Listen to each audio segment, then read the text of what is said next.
All right, this is Sue Frederick doing a session with Katy Koontz in February of 2023.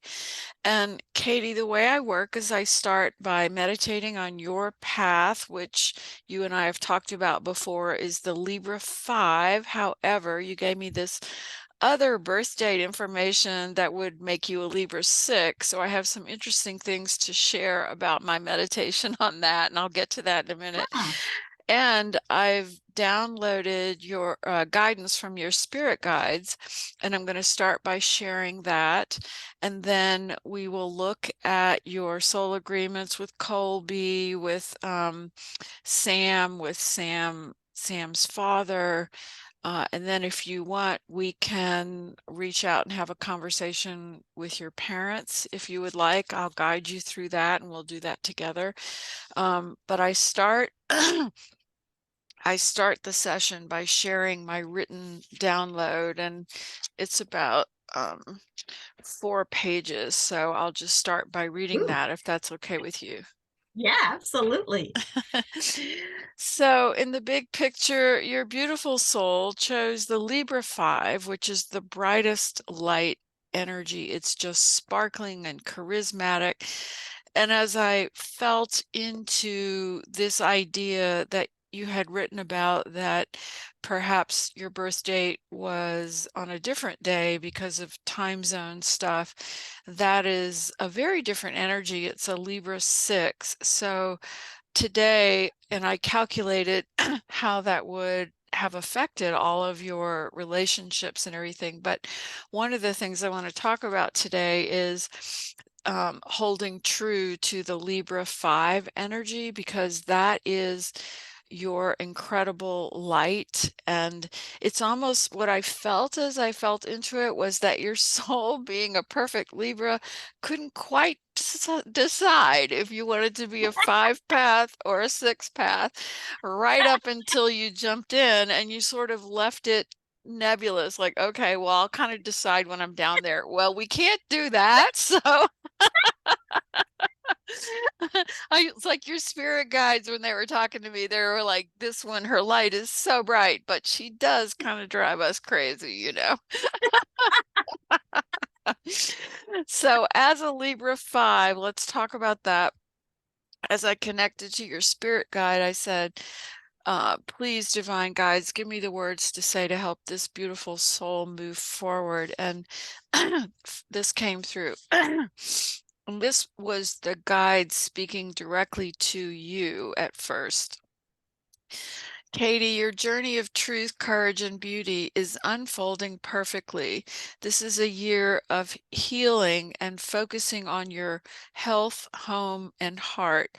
All is well with Sam and those you love, but putting yourself first right now is important, because there is so much for you to do in these next few years of stepping up to be more involved in sharing your own truth and your own light in the world.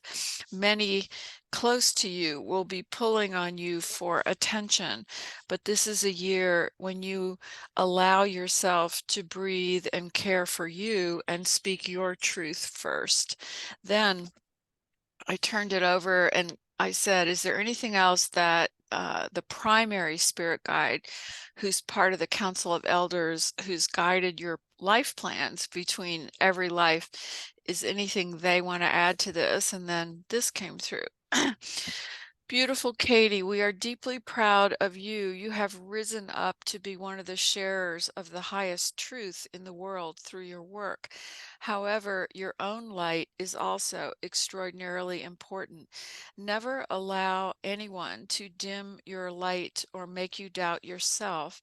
There are some who envy or fear any bright light, and yet you cannot ever allow this to diminish your truth.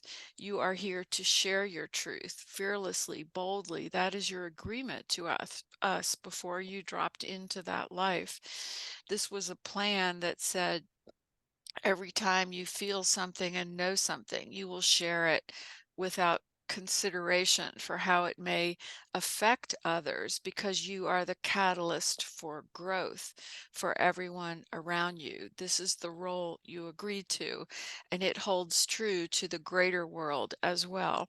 You are the catalyst for growth for higher consciousness in the world at large. This is why you have so many gifts. This is why you need to share them boldly. Your plan is to shine the brightest light in these latest decades of your life, in this time of shifting consciousness where all humans are struggling. Your love, light, and truth is needed now beyond all measure, beyond all ability to understand in the logic mind. You are one of the tippers of consciousness. Own that, be fearless about it, and move forward. I can't read my writing.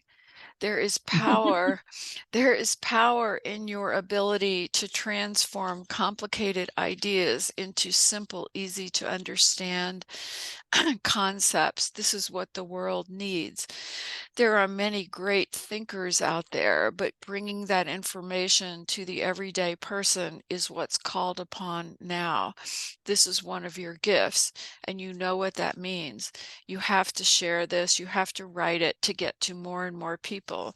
You have absorbed these higher teachings from many of the great thinkers, the great consciousness shifters. Compile it now into the wisdom that you bring, whether you choose to make it a book, a blog, a podcast. There are so many ways in the world today to bring those ideas, or simply writing them is still powerful. But no longer allow yourself to believe that you have to depend on others to do your work in the world. You are your own light, your own platform. You hold the consciousness collective in your hands, in your work, and it's pivotal that you be heard, that you be fearless. After all, this is your agreement with us. Does any of that resonate with you? Wow. It sounds pretty powerful. Well, I will tell you that when you go to the higher council and you ask for guidance, like they don't care, like that you're human Yeah. and that you're still, just trying to get by. Like they just lay it on people. But I'll also say that, having been a listener, a channel for that with many clients, it's not about feeling overwhelmed. You are in a 6th personal year, which means really you have 3 years before you get to the end of this cycle, when you're 67, 68. And that is what it feels like, is this time of unfoldment that they're talking about, of really stepping up. Does any of that make sense? Yeah. Yeah, it does. Mhm.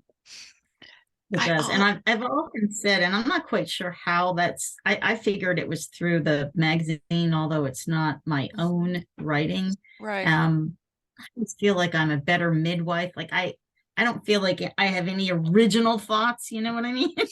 I'm a great conduit for truth, coming through others. Yes, but you see, that's also what they were saying, is your gift is to take complex ideas and Yeah. make them accessible to the everyday person. And, that could mean that I don't know, you could do a book that's a compilation of nuggets that you've learned from the great teachers, and making it accessible to humanity. That was really the message. It's like, I don't need for you to go lose yourself in research for the next 10 years. You just need to share what you know. Yeah, I know. And it's so much easier to bury myself in the research. So much easier. But yes, I'm gonna have to contemplate this. You know, And the I other get it. I get the it. other image I got as I was meditating on your path, and I want to go back and talk about your journey in this lifetime, because one of the things I kind of saw was that when you came into this life, your light was so bright, and that one of the first lessons you had to learn, especially around the ages of 4 and 5, when you hit your first 9-year reinvention cycle, was that in order to survive here, you had to somehow dim your light. So I want to go back and look at that. But the other piece of it is it's almost like in my meditation, I was watching you rise and rise and rise, and there were these moments where you were kind of about to go out in the world with your own voice, and then something would kind of hold you back or make you feel less than. And I feel like if we can go back and look at these moments and maybe shine a new healing understanding on them, it'll also help you get the courage to say, you know, this is what I know I can do, and I've kind of always wanted to do it, but I've held back. Yeah. Yeah. So 1959, where were you born? Philadelphia. And what'd your parents do for a living then?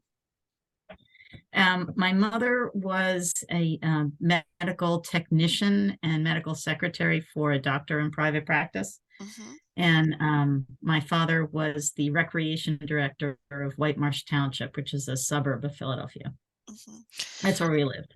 And that's so interesting because your dad is and was an Aries 8 path, all about being powerful in the world, owning his power. And the question is always, did he handle his power in a good way, or did he ever abuse it? I think he handled it in a really good way. I Mhm. don't ever think I've seen him abuse it. Now, when I was a kid, he did that was the era when you spanked kids, right? And I Yeah, got spanked. yeah, So like I see that as an abuse of power, but right, I don't think he did it because he was on a power trip. I think that's how he was raised. right, And I right. spoke up to him about it. Good.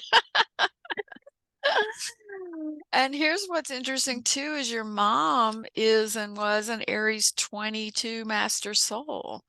So she was a med tech, like, and of course it was the early 60s, but how did that path play out for her?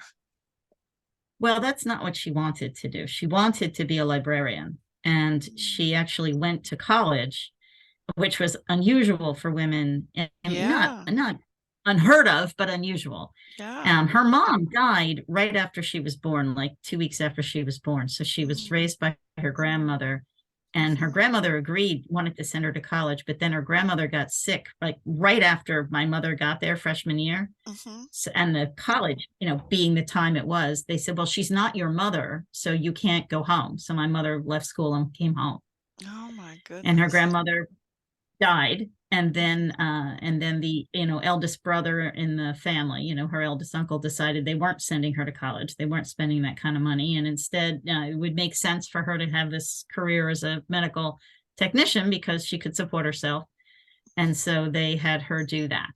And she also found out that same brother, before the grandmother died, had her sign papers that the grandmother didn't know what she was signing, mhm, to disinherit her from her mother, from her mother's portion of the family business, which was a mhm, trucking business. mhm, So my mom was like, really wanted to do other things with her life, and mhm. never felt good enough, never felt smart enough, never, Yeah. you know. Well, we should talk to her today because, her path was the same as mine, the 22, and but she had Aries around it, which really made her want to be a leader, really step up. And when a soul kind of is blocked from doing that, it can cause, God, tremendous self-doubt and everything. Um, did you have, what kind of relationship did you have with her? Well, she was depressed Yeah. before they really knew very much how to deal with depression. Yeah. When I went to college, it was when they started prescribing Elavil to her, Mhm. Mhm. and she was a completely new person. And Wow. we were close, but she was very depressed when I was little, and she would take things out on me, and she would, yell at me and slap me, and Mhm. beat my back if my drawers were messy, things like Mhm. that. Yeah. which were really, really, really hard to handle. I knew she loved me, but she was definitely depressed. Yeah. And later, like around the time, I can't remember exactly when this started. I think it started when I was in high school. She became a volunteer at Valley Forge, then state park, that then turned into national park. Mm-hmm. And she blossomed under that. She was a big American history freak, Yeah, and she because read then tons she of got books. to, yeah, she got to feel she was making a difference, like a 22. Oh yeah. Oh, absolutely. And in the end, and she started out as a tour guide, which wasn't really her jam because she, Mhm. was a very shy person, but she ended up in the archives. They had this whole collection of letters that had been donated. And so she was, I forget, transcribing these letters. She'd have to wear the special archival gloves. And one of them was from Wow. Washington himself. Wow. See, that's so beautiful because that is such a true 22 path story, that even though she was born into a time where people around her would try to diminish her in every way, she found eventually a way, to get her footing and to feel that she was doing something important. But again, the soul agreement with you in the early years, when we come in, if our mission is that we're coming in to be fearless on the 5 path, you agree to come in to be fearless, bold, courageous, never hold back, to let your charisma attract everybody and everything to you, to speak your truth no matter what. And so mom and dad show you by their young, misguided attempts to be a good parent, that maybe you shouldn't let your light shine because you might get punished or spanked or something. And, so what do you remember about these 9-year turning points, especially like you had one when you were 4 and 5 years old? It was 1963, 1964. Do you remember anything changing at home? That's when we moved to the house where I spent most of my years. They were in a smaller house in a different neighborhood, and we moved to Spring Mill Road. And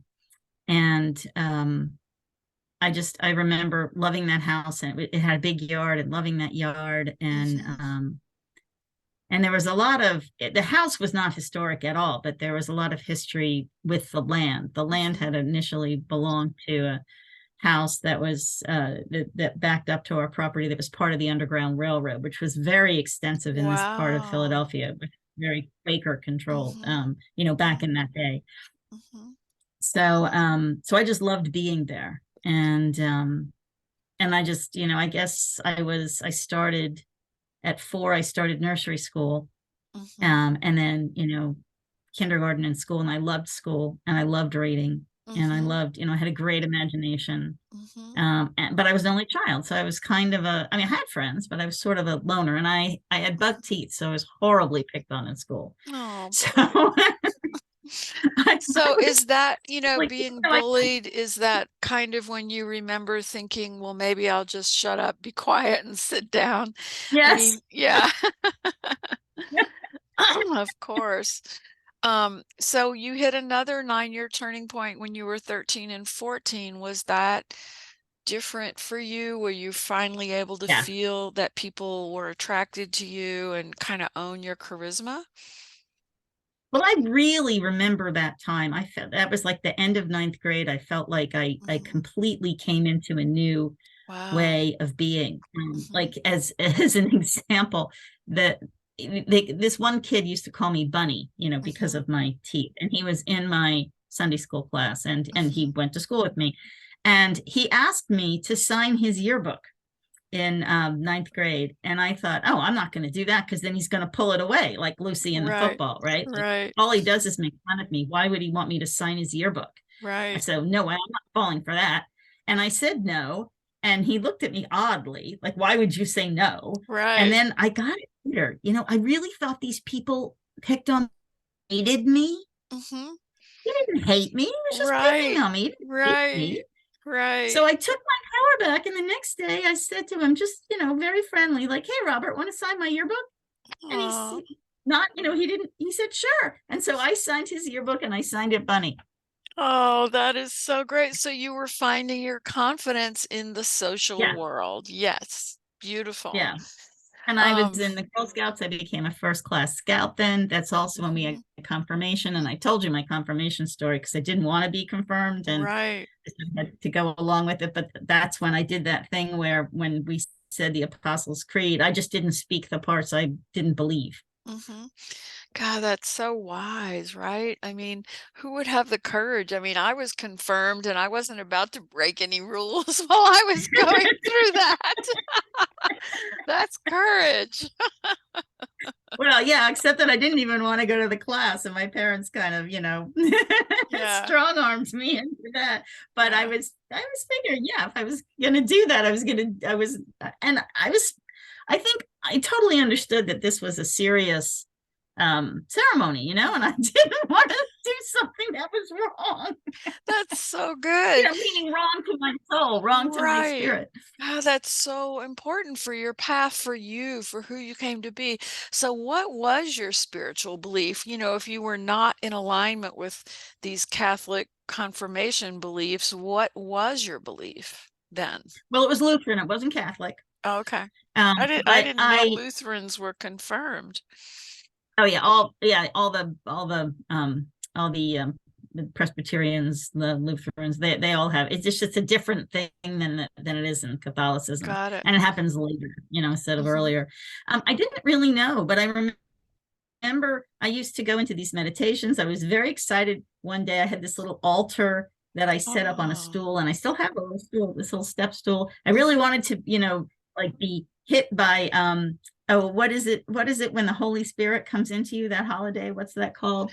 I don't remember at the moment. I know what you're talking about, but I can't think of the word Yeah, both of either. us know what it is. Yeah, but we both know what it is. And I thought, oh, it's gonna happen, it's gonna happen. And then like it didn't happen. I was like trying to make it happen and it didn't happen. But that's interesting because I that's a went to Christian belief, right? Like right, right, epiphany or exactly. whatever that word is, it's a Christian belief that suddenly the Holy Spirit will come upon you, and yet you were also trying to learn to meditate. Like, had you dabbled in maybe any Eastern stuff when you were a teenager? No, I did have a teacher for comparative religions who was really into Taoism and Hmm. in high school. And I thought that was really cool. I Right, really liked that. right. Um, wasn't really able to practice that at all. I'm sure I read some books.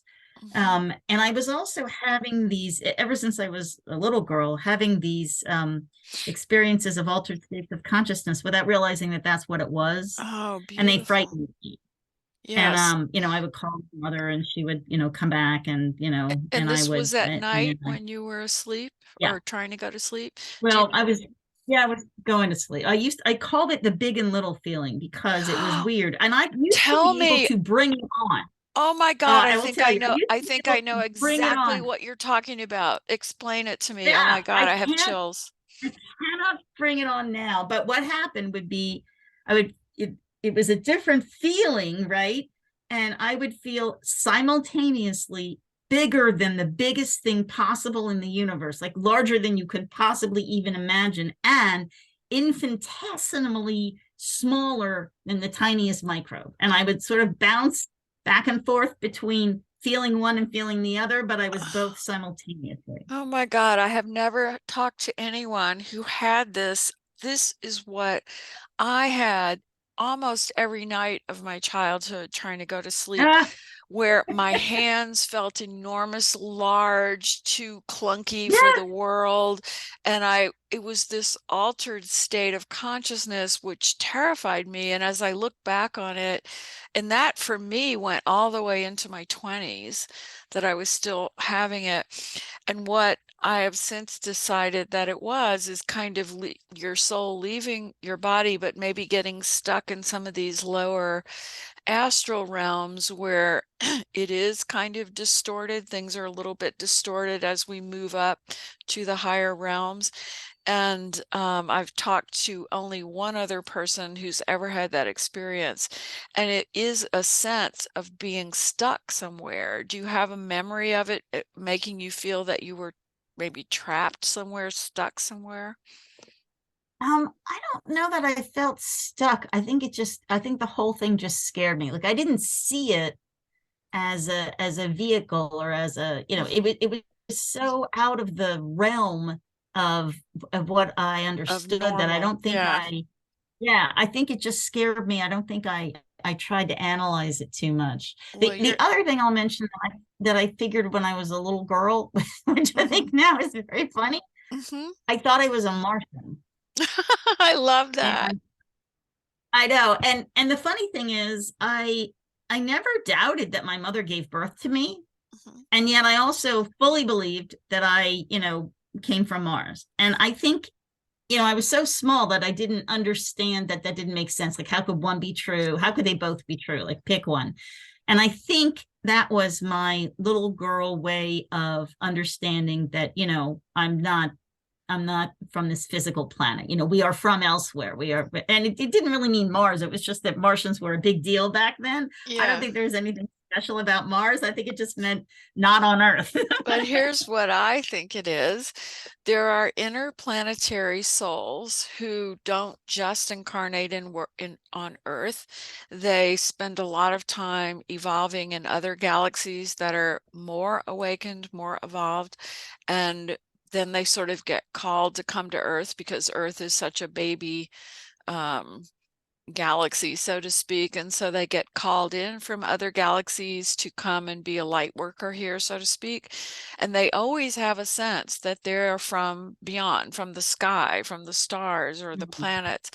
And I truly believe that you have to be one of these beings because your light is so bright and so open-hearted and courageous, and that is always a marker, a sign of a highly evolved soul who comes from a different galaxy. Hmm. Wow. And Well, that's that makes also it. That makes in, it. and it's interesting with the big and little experience. Wow. Okay. So I have read when I was becoming certified as a soul regression therapist that, when these interplanetary souls travel to Earth, they have to be in this, what is it called? State. I can't think of it. As they travel through the galaxies, it's a state of God, I'm not getting the word. I'm so sorry. Suspended, well, you can almost call it suspended animation, where they really are between realms because Hmm. they're trying to travel through time and space into this new galaxy, and that could attribute or explain this feeling of the big and little, of feeling that, yes, I traveled through time and space to incarnate here, and I have these weird memories of my physical form sort of having trouble catching up with my soul as I was trying to drop into this earth. That makes sense. And that's amazing because now I think, well, maybe that's true for me too, because I I had bet it those is. same things. Where did we come from, Katy? Like, we must have come together, right? I think we did. God, that's amazing.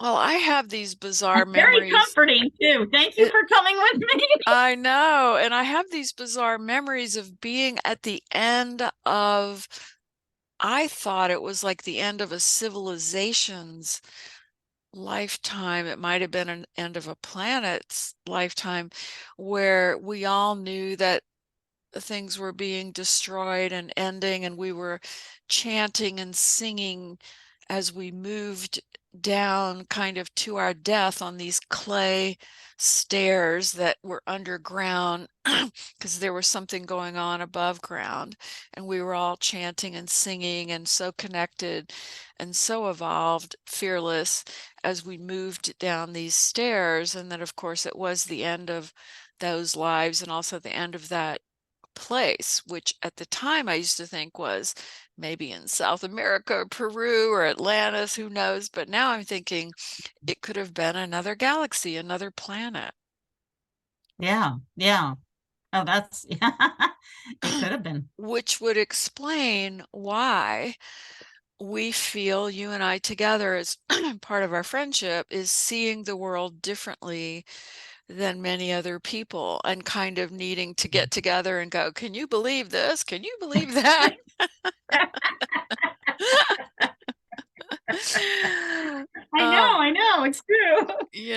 And so then when you finally got to leave home and go off to college, or did you get to do that when you were Yeah. 18? Mhm. What did you go Yep. study then? I went to Penn State. I intended to get a degree in journalism, which I did do. Hmm. And in the meantime, I also got a second bachelor's degree in anthropology with an archaeology specialty. And why was that? Because when I was in high school, one of my favorite teacher, Mr. Hummer, who taught social studies, had this archaeological dig on the weekends, and Hmm. he recruited students to come and help. And usually, like he would only get a couple. People weren't all that interested in it, Hmm. but I thought it was really cool. And so Yeah. on Saturdays, when he was doing the dig thing, I would go, and there's sometimes one other woman who would go, also another student, and I just totally fell in love with it. So I Mm. started taking those courses as electives at Penn State, and decided to, at the last minute, to stay the first summer and go on a dig for the summer. Mm. Hmm. And I got a bunch of credit for that. And I, was dealing with people in the anthropology department. And I Hmm. soon figured out that because of the way the term system was there and all the classes I was taking, I could very easily do that. Like if I had Hmm. internships in the summer, I could get 2 degrees in 4 years. So I decided Wow. to just, I was interested. That is so cool. And once again, that was a subject that really fascinated me in college. And I also believe because it gives you that bigger understanding of human evolution, and you and I could even consider that it's fascinating if our origins were really in another galaxy, that we would be fascinated with how this planet has evolved, you know? And that's what you were sort of fascinated by in your studies. And then the journalism, of course, is you have a gift of writing and sharing these higher ideas. So in your 20s, did you go right into a journalism career? I did. I had initially wanted to like work for, say, an anthropology magazine, or National Hmm. Geographic or something like that, and realized that the PhDs write those stories. People like me just edit them, and I wanted to write. Hmm. So what I did was, when I graduated, I went into the magazine industry, and I Hmm. moved to Boston and then New York, and then here as a freelancer. But I've been Hmm. in magazines the entire time after I graduated. And then, I sort of moved into that book editing, which became Right. a much bigger thing, because I was having trouble. I think I probably told you, with the magazines. I was interested. I mean, I started out, writing health and different things and Hmm. travel, and but I was very interested in alternative medicine and Hmm. altered states of consciousness and all this kind of stuff. And magazine editors did not want to print that. It was too freaky, too far out. And I felt Wow. like I was hitting my head against the wall. So when Chris Northrup, out of the blue, I wasn't even considering books, asked Hmm. me to edit her revise of Women's Bodies, Women's Wisdom, I jumped at the chance. And then that Hmm. opened all these doors for me to edit books, by Hay House authors and other people like that. And you're so And good at I was it. doing, yeah, I was Oh, doing still some freelance magazine writing, but mostly that, at the time I got the call about Unity. And now, of course, I'm back in magazines again. right. So what was happening in your first Saturn return when you were 27, 28, 29? It was 1986, 87, 88. Was that when you were maybe in New York or Boston doing magazines, or Yeah. had you shifted into book editing at that point? No, I was still in magazines. I was in New York, and I got married in '88. Mm, And we got married in Greece. We got married in Santorini. So you mm. talk about a civilization Yeah, dissolving, being yeah, destroyed. It was yeah, Earth, but yeah. yeah. So we moved to Knoxville in December of 1988. Hmm. But we started dating, I guess, probably like in '84. Hmm. And yeah, and I was still in New York, and I was going back and forth between being a full-time freelancer and being a staff person, because I was a freelancer, and then I went back to being a staff person, and then I was a freelancer when we moved here. So in those Saturn return years in your late 20s, living in the big city, feeling very connected to all these magazines, And I know you wanted to write about more alternative things and it wasn't allowed, but if you had to say what your soul was learning at that time, especially what your soul was learning about yourself, how would you summarize that? I really kind of felt I remember feeling almost like the sky broke open. Like, I Mm, like my view of the of how the world works was so limited, and I had no idea because I didn't know that this ceiling was just a ceiling you could crack open and there was a whole galaxy mhm, universe behind mhm, that. I thought this was just the world. mhm, So when I realized that, I remember I had that experience my junior year in college, mhm, my early 20s. Then afterwards, it was just about discovering as much as I could. Didn't want to move to New York, so I moved to Boston. I tried to mhm, make that work. mhm, I had a lot of energy to try to do as much as I could. I got really into travel. I really wasn't much of mhm, a traveler, and I got very into travel then, very into those experiences. mhm, Really wanted to see everything in the cities where I lived. I just got very um mhm. curious in that sense, and I was, I had friends, but I wasn't like a big social person, but I Right. still, like, on my own, went and did a lot. But it feels like in that Saturn return, you were really stepping into the five path energy. And this confirms for me that you're really not a six path, that the birth date you came in to kind of fulfill the mission of is September 26th, which puts you on the five path journey.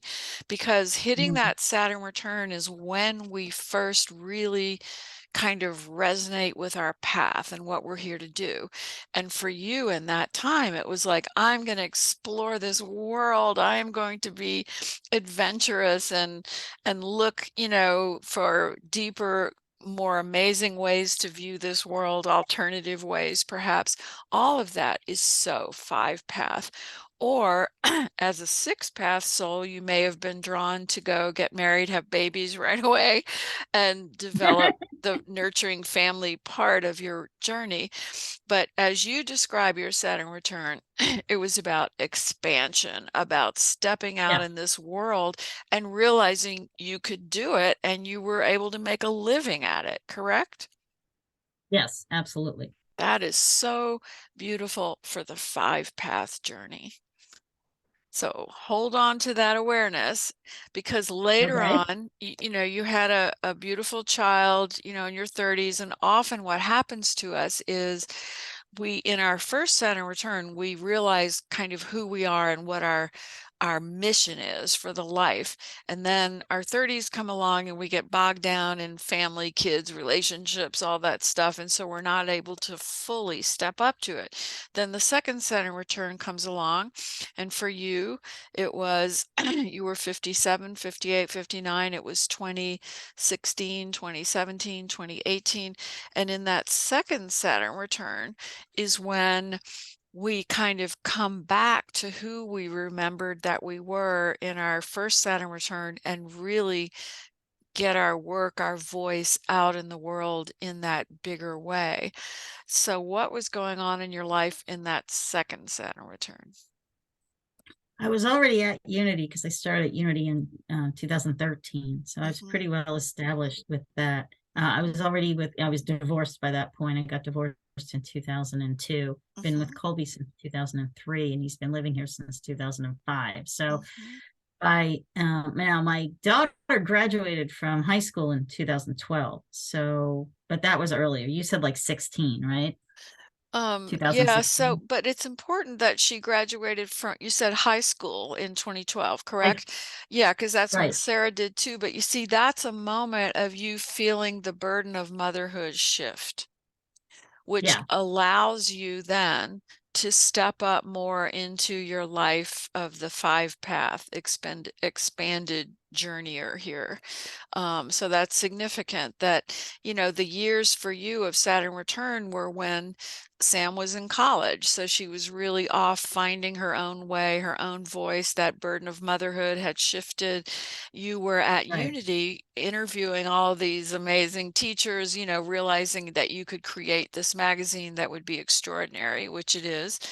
And realizing that you were able to assimilate these incredible complex ideas and bring them to people in a very digestible way, which is the gift of a great journalist, the gift of your magazine, the gift of someone like you who can translate the complex new truths of a world into something that the everyday person can swallow. And I'm sure you even did that when you were editing other people's books, and that's also what you did with mine. You made it so that people can digest this and it's not too confusing or complicated. And so in that second Saturn return, that's a moment when your soul was going, I can shine my light brighter and brighter and brighter, and nothing's going to hold me back. Also, your And father yet, that's died. also, I was having all those issues with Ellen and Jim when Ellen was telling me I was too enthusiastic and And they yet weren't that's really. perfect because they were putting in front of you the old limiting beliefs, ideas that may have held you back even if in childhood you may think, I got spanked or punished for being too bright a light and going my own way. And and here I am in second Saturn return shining that light and being told to shut up. Like they didn't spank you physically, but they spanked you emotionally, right? And yet Yep. they kept you in the job, right? So Yes. that's pretty complicated, But what would you say your soul was learning from those years of second Saturn return? Your father died, you're at Unity Mag, you have this extraordinary vision for the magazine, and you're meeting with these great teachers, and then you go to campus at Unity and they say, quit being so enthusiastic. What do you think your soul was learning from that? Well, I I do think that all of those things, the kind of common thread was not buying into what looks like it's happening on the surface. Perfect. That may be happening to you. It's not like it's not happening, but it's not the real truth with a capital T. Right. And that is spoken like a old soul interplanetary galactic traveler, Katy.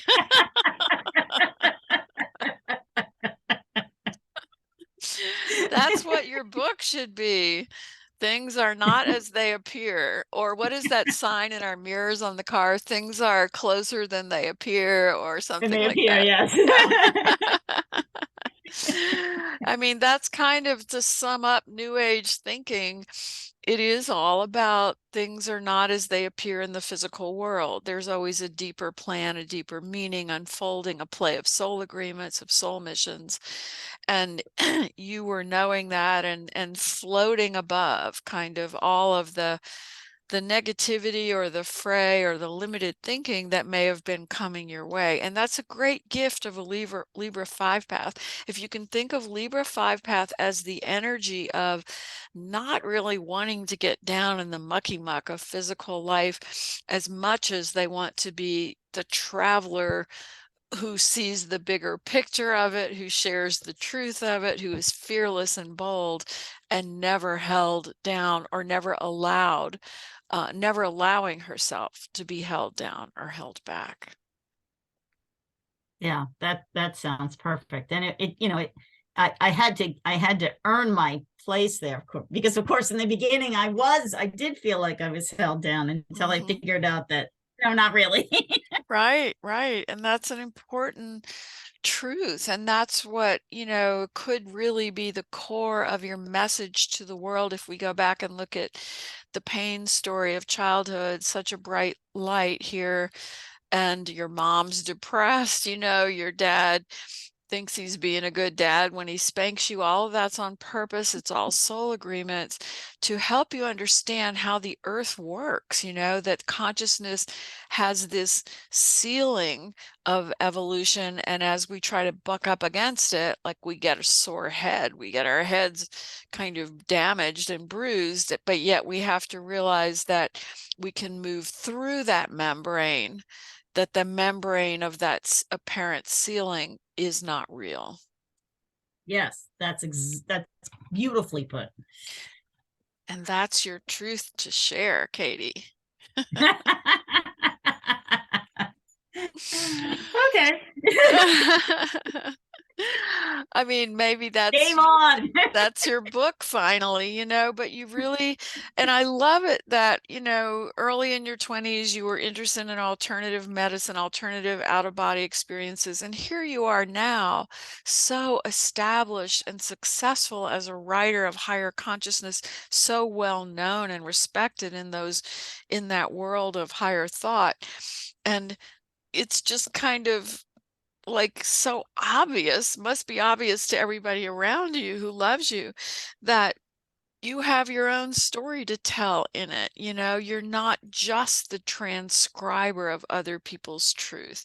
And so then we go back and look at your soul agreements with people and see if perhaps some of these agreements might be I don't know, helping you or holding you back, or what they are. Do you want to go look at that? Sure, yeah. So first, I wanted to look at Stephen, Sam's dad, because it's so interesting that your soul found him in your 20s, and he is and was on the Libra 11 path. And that's pretty enlightened. And also the fact that both of you were Libras, that can be good and bad, I mean, how did you ever make a decision together is, one thing. Yeah, we had a lot of them. You decide. No, you decide. Right.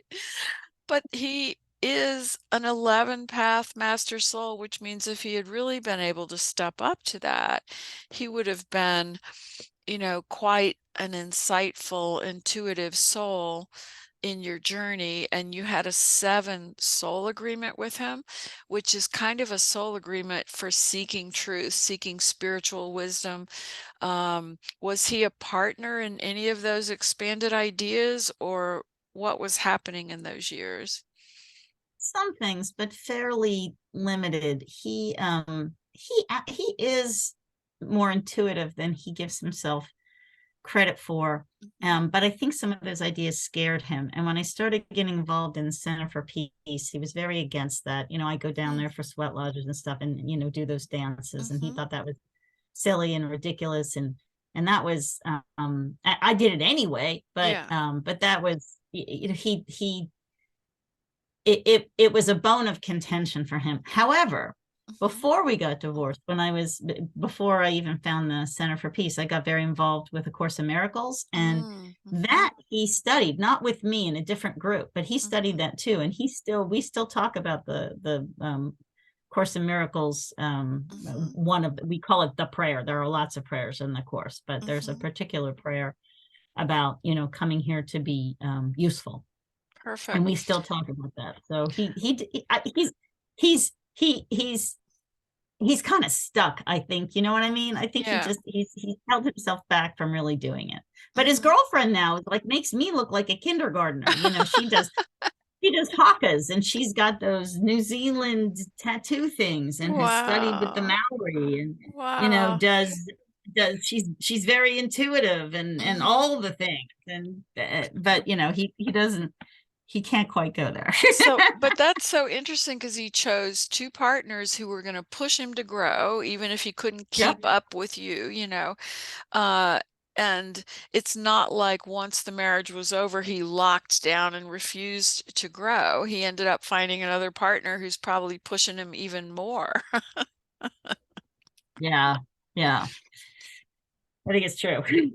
Yeah. So that's that. And then you meet Colby, and Colby, as we've talked about before, is a Sagittarius 7, just like Jean. So I know that that energy quite well. And it's this incredible contrast between the Sag that can make him feel very outgoing, and his personality and is he's able to connect to people, but the 7, that's his core, is a loner, is an intuitive spiritual seeker, is a quiet um truth seeker. Or if the 7 is not lived up to fully in the light, it can be in the dark side of that, be very cynical and sarcastic and not believe in anything. And where would you say Colby is today on that continuum? He is always a life of the party kind of guy, but he has always been fairly spiritual. Mhm, And he used to meditate with the Sikhs. He would do mm, Kundalini yoga with the Sikhs, mhm, and he found the Center for Peace. That's where I found him, and he got into mhm, the dances there too. mhm. He of course will always say that I am a bigger geek than he is in that regard, but Mhm. But um, again, that's so good that the two of you came together agreeing on the spiritual seeking journey, yes, you know? yes, absolutely. And it's also so interesting that right now he's in an 8 personal year, meaning a year 2023 for him is all about owning his power. And then we think about what kind of set him off at the wedding, that maybe he was not owning his power in that situation. And, maybe this new year gives him moments to really find how he could be better at owning his power. But the other thing is he's moving into Saturn return, especially in the next 2 years, that time of real kind of transformation, of stepping up in a bigger way. And you knowing him, what do you think that means for him? It's an interesting question, because the Center for Peace itself, like we both lead a dance there. We're pretty involved there, but Mhm, it's kind of going downhill. The founder died a few years ago, and mhm, we're not getting a lot of new blood in, and everyone's kind of getting, older and more mhm, tired. mhm, So I would have seen him playing a much bigger role there, but that seems to be going, kind of downhill. Now, I will mhm, say professionally with his photography, he's really good at his career, and he loves teaching. And he's not just good at the photography, he's good at the business end, he's mhm, good at the technical end with the camera and with the software editing. mhm, He's good at with people, and teaching people, and mhm. and photographing people that don't want to be photographed and all that Right. kind of stuff. He's just started doing this. Right now he's in Texas, with a um, teaching a workshop, and he's now getting on the circuit for. He used to do that locally a lot, but now he's doing it outside. So I could see that. I could see him Yeah. bringing, having that be a major, and I think he enjoys that. He really enjoys that. So I could see that becoming And something. that's It's not a spiritual perfect for path, but this year. That's perfect for this year because, the yeah. year where he's called to own his power, to step up, he gets out in the world and is recognized for his Right. gift in this arena. And photography is really about seeing the world differently, seeing it through a different lens. It's such a literal translation, It's so interesting because my husband is a graphic designer, so he's all about giving a different image, a different point of view. He's not the typical Hmm. graphic designer. He really creates kind of in this download of intuition. And I'm sure that that's what Colby finds in his photography. The more confidence he has in it, the ability to photograph that which doesn't want to be seen, that is an intuitive gift. Yeah, and he wants to write a. There's a in a professional. It's not a college, but it's a professional organization. And they have different degrees within them, and he wants to do a dissertation Hmm. on people feeling lesser than, and like they Hmm. don't want to be photographed, and they're very self-conscious, and how photographers can work with them to bring out Wow, who they really are. that's so good. That is Yeah, so good yeah, and so perfect for him. yeah, yeah. The So other I could see thing, that has thing. Colby ever been interested in shamanism? Oh yeah, well that's what we do at the Center for Peace, definitely. Oh, okay. Well, that's a definite gift for him as well, and maybe he'll find a way to merge photography and shamanism together, to show this exalted state of the world somehow, maybe orbs or That would be whatever. very cool. Yes, that would be so great. Um, okay, so there's that. And then Sam is rocking it. She's the Scorpio 7. You really like these 7 path souls. And she's in a 1 personal year starting in January, which means it's perfect that she's now kind of starting her new life as a married woman and her career and all these things. Um, and it's interesting that the wedding was in a 9 year for her, like a culmination um, of a phase of her life. Do you see it that way, or how do you see it? Well, yeah, I mean, she moved to New York a little over a year ago, and after she got out of grad school. So she really, so she, well, not after grad school. She had been working in Boston for 3 years while Ethan was in law school. But I do think she's coming into herself in a wonderful way. Like even with Sesame, where she works, she is. Mhm, I could not have done this at her age, but she is very clear about asking for like the money that she deserves and for mhm. what promotions she wants. And she just got back from this trip where she was the only person from advocacy, but they were over there looking at how these educational programs did, for Syrian refugee kids, which is why they needed someone from Wow. advocacy. She was able to contribute ideas and things that were really unique to the group, and I think that really made her feel, like I really do. I really do Yes. have a reason for being here. That's so good. That's so good. So good. Yeah, yeah. And it's the difference between just sort of like wanting to help and Mhm. realizing you can lead. You can lead in Right. the helping. Right. That's so good for her. And, I just love it that she chose you to be her mom because your energy and your light is so different as a 5 path. It's almost like she needed your brightness to kind of Mm, find her bearings as a 7 path here. Because a 7 can really turn inward a lot, and both Colby and Sam chose you as a primary relationship because it would show them kind of the benefits and the ability of shining the light brightly. mm, mm. Wow. Yeah, that's great. So, as we look at it all this way, um, first, let me just ask you, do you feel that as you enter this 6 personal year that you're in, knowing that you're sort of called to take care of your health, your heart, your home, and also to not let other people pull you off your center with their needs? What does that mean to you going into 2023? Um, I mean, it's interesting. I think I have to be because I've always been so codependent, and I really very much feel like I'm called to heal that, to stop Hmm. to stop doing that. Hmm. It does it it's not good for me and it's not good for anybody else. Hmm. And so I think that's really what I think that's what I'm learning this year, Hmm. how to do that. Not how to judge myself for having, been codependent, but Right, how to just let that go, right. even if it's painful, even if, I feel pain, even if other people feel pain. It's like Hmm. that's still the thing to do. So I think that's my big lesson for for Hmm. this year, or at least this era. And also, if we look at the word codependent, I want to take you back to look at it in a different way from a soul's view.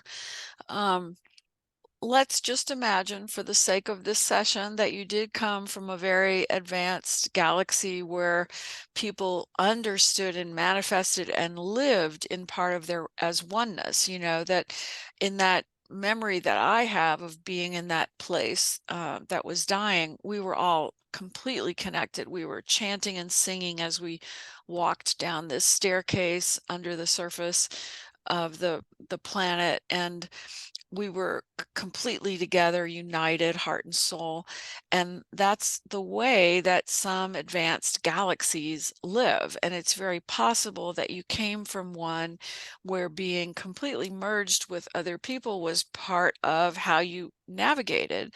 And so part of Mm, learning the earth life is saying, wow, that's kind of people are not as awakened here, so that's not a healthy thing. That's not good. We're not all on the same level of consciousness.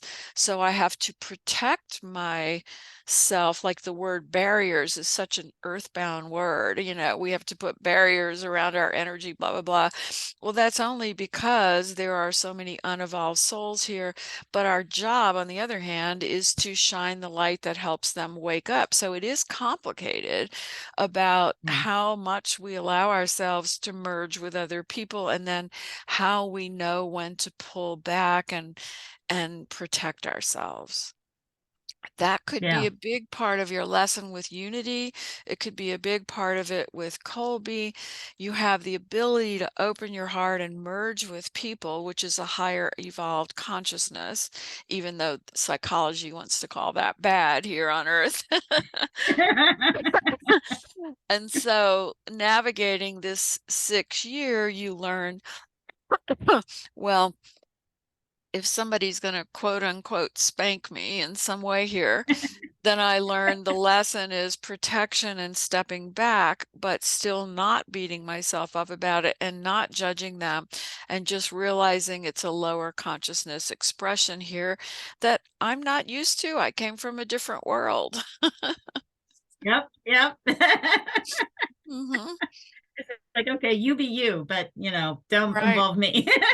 And it also means that when you were younger and single, you probably in your 20s, you had to also learn that in relationships with partners, that like when you first fall in love, often if you're a highly evolved soul and you first fall in love, you do totally merge with that person in every way, intuitive, heartfelt, courageous. And I know you probably did that. And then they disappoint Yeah. you in some way. So you learn to step back, and, I remember the story you were telling me about your old boyfriend, Dave, right?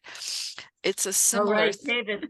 yeah, that you were so trusting and open-hearted and merging, and then you realize, no, that's not how he's being, so I need to protect myself. Would you say that's true?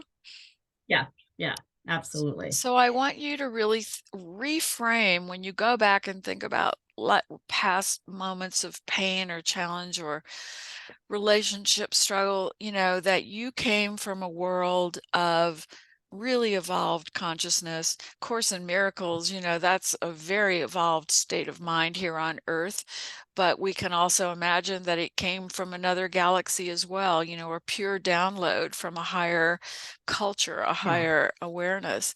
And so you dropped in here with that openness, and life quickly showed you that that's kind of dangerous here. Um, and probably in your childhood, there were even more moments that you don't even remember of really having to learn the hard way that you couldn't shine so brightly. Um, this is often a path that you're on, is often a path where the child gets sexually abused because their light is so bright, and people don't realize because they're lowly evolved, and so they're sort of drawn to that. Did you ever feel that was a danger or a possibility in your childhood? No, not as a child. I went through a period when I was a teenager. I would say I was abused, but I was, sort of more likely to go along with things I didn't really want to do, Right. sexually. But no, I don't think there was ever any sexual abuse as a kid. Good, you were well protected. Thank you, Spirit. It's Yes. it's so amazing how common that is on the five path journey. I mean, I can't tell you how many five path souls have told me that, when they were young, it was a priest or it was an uncle or somebody who did that because they were so open-hearted and such a bright light, it attracts lower evolved souls. So even now, I would say to you, you know, as you move forward in your career, as you move forward in your beautiful life, always be aware that the lesser evolved souls will either feel threatened by your light, or they'll want to diminish it in some way, or they'll be drawn to it in a way that's destructive, even if they don't realize it's destructive. Yeah, that sounds right. Ask me questions. You had mentioned my mother. Is there anything that my mother wants Ah, to say? yeah, let's connect with her. I really kind of resonate with her because she's an Aries 22 and I'm a Virgo 22, and I really understand that impulse to make a difference, do something important. And, you know, the world can label that ego, but it's really a soul's nudge and it's relentless. So when a 22 feels like that's not going to be able to happen, like she might have in your childhood felt that way, they can be mean and pushy and bullying and all kinds of negative aspects of that path. So let's call her in. And the way we're going to do that is I want you to tell me a happy, happy memory of being with her and just describe it down to the detail. Oh, it'd absolutely be Christmas. She loved Christmas and she Mm. was so creative and she made the whole house Oh, she would make these paper mache angels and she would do things oh, with decoupage and she would make teddy bears and Santas and she would mm. paint these things and she was so, so, so creative and the house, especially at Christmas, was just filled with all these things that she made, which many of them I still have, and I put them up in Wow. my house. Hmm. And even things, even after I became an adult, she kept making things for me, like Christmas quilts and things that Oh, we hang on the wall. It's incredible. wow. I remember coming out for Christmas morning once, when I still believed in Santa, and Hmm. there were all these puppets that later I realized she made them. Like, I thought they came Oh from my Santa, but they weren't bought at a goodness. store. She made them all. God. And so I we came are, home from school one day and she had put little Santa hats on all my stuffed animals. oh gosh. So we are calling out to the soul of Betty Ann Fife Koontz. Is that her name as you knew her? And we are saying Yeah, Betty and King. we are calling you in with so much love and gratitude for how you shone your light as a 22 soul here with Katy. And we are just calling you into conversation right now. And I want you to put your arms around beautiful Katy. You two hug for a moment, soul to soul, above time and space, just recognizing that you each fulfilled a mission of helping each other grow and expand. And from that loving presence of this powerful soul, Katy, I want you to look at her and ask her a question out loud, and we'll listen to what she has to say. Um, I guess I would say, um, well, first I would want to know if I handled everything that happened after her death with what happened with my father and his remarriage in a good way, because that was very painful for me. And I hope that I struggled with that as I was doing it. I feel like I would Mhm. do it better if I could do it over again, but I just want to make sure that So I ask it directly to her. okay, Mom, did I handle what happened after your death and with Dad's remarriage to Harriet? Did I handle that in a good way? Did I do that the way you would have wanted me to do? And let's listen to what she says, both of us, in the silence.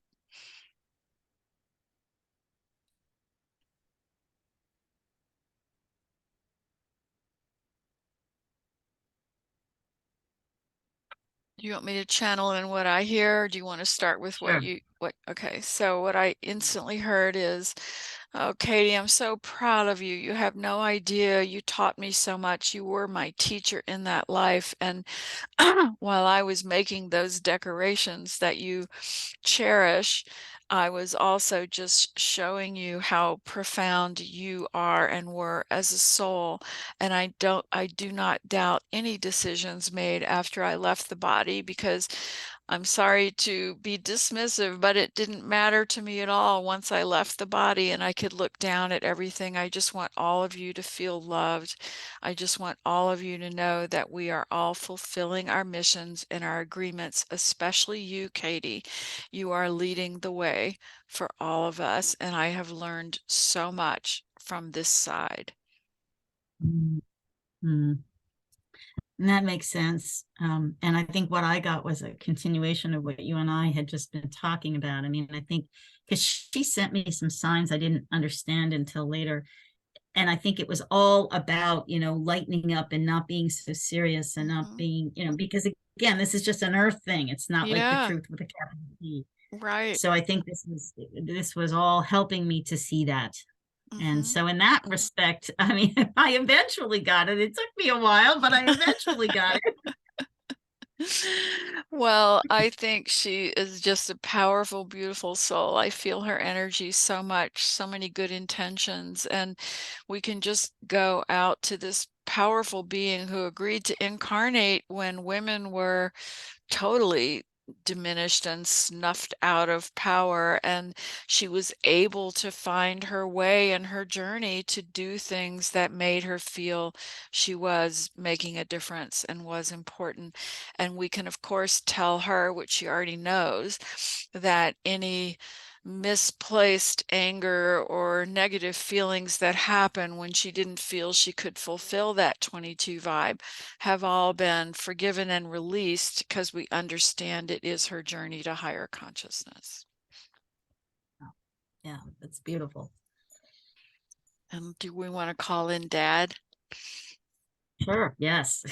So he's actually there. Actually, he was standing right beside Mom, and he says, "We came together because we were both so powerful in different ways, and yet I did watch her light get diminished at certain points in the journey, and I'm sorry that I didn't step up and realize how important it was for her to have meaning and purpose and voice. And of course, I've learned that since then.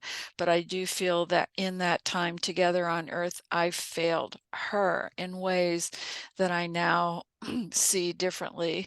But for you, Katy, what I really see is that you brought me joy upon joy upon joy. Even when I didn't look for that in a child, you became my bright light, my teacher, and our love was a perfect culmination, especially at the end. Does any of that feel true to you? Yeah. Yeah, it does. Very much so. Very much so. And so And I what was would you able like to feel at the end, what yeah, would that you I like could, to I could. ask him? So I get, Harriet is still alive. So Daddy, I am now controlling this trust for this woman. Am I Mhm, doing this in a good way? Is there anything I should know? Is there anything that you set up that I need to be aware of or didn't set up that you should have set up so that I can get, because I don't know why she's still alive. And I feel like as long as she's still alive, there's something for me to learn, even though we have no mhm, contact with each other. So mhm. is there anything in that you can help me with? Let's ask Dad directly, what is she waiting for? What is the Mm, unfinished business that her soul is struggling with? And let's listen to what he says. Right away, I just get her soul feels unworthy, that she hasn't behaved well, and she's afraid of the judgment um, of mm, what she believes in as God. yeah, I could believe that. So let's ask Dad again, how can Katy step forward into that relationship in some way to help her find closure? I'm just going to share, sorry, but instantly he says, it's why you're a writer, Katy. It's why you do what you do. As you write more, even when you write a book, and she will know this about your book. She will learn so much from you and your ideas, but it will not come probably from personal communication. Yeah, yeah. I used to do a thing where I would meet her at Macy's for tea, but it was a Mm, visualization. Mm-hmm. Mm-hmm. Maybe time to do that again. Yeah, definitely. Is she, and where does she live? She lives in New Jersey. She's in a Mm-hmm. facility in New Jersey. She's going to be 97 in April, I think, 97 or 98. Mm-hmm. That's amazing that she's hanging on that long. Mm. So I want you to see her in your meditations. I want you to see her having a conversation with loving God consciousness, not the punishing God that she was probably raised with, but Yeah. with this higher God consciousness of pure love that reaches out to her and says, "You are worthy. There is nothing to be afraid of. Release your grip on the physical world.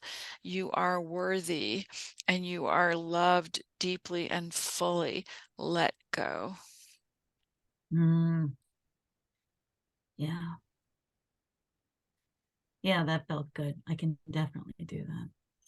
I can Mhm. definitely do that. That would be a wonderful service for her. Yeah. You are the shaman, Katie. You are the one who can go into those realms and download guidance and even with kind of an added layer to that to understand that you came from, I mean, we all come from the divine realms, of course, where we're part of God consciousness, but you have mostly incarnated in other galaxies that are and were more evolved. And so coming into this earth, it has been, you can kind of think of it as there's been funny sci-fi movies about people who get here and they don't understand the rules and they break all the rules by manifesting things with their thoughts and all that. Well, that's kind of you. So don't let anybody hold you back. I'm going to have some fun. Yes, absolutely. All right, sweetie. I hope it's been helpful. Oh, this has been so uplifting and enlightening, Sue. Thank you so much. I can't thank you enough. Well, I will send you the recording, and it's just been a pleasure because it's always so wonderful to go into a soul's journey with somebody, especially somebody I love, somebody who's a friend. So I hope I did you service, and I hope that it was all helpful. And I Oh, love you so much, my Katie. I love you too. Thank you, thank you, thank you. Look forward to seeing you in person at some point. I know, absolutely. Oh, and I wanted to tell you as a friend, let me stop the recording.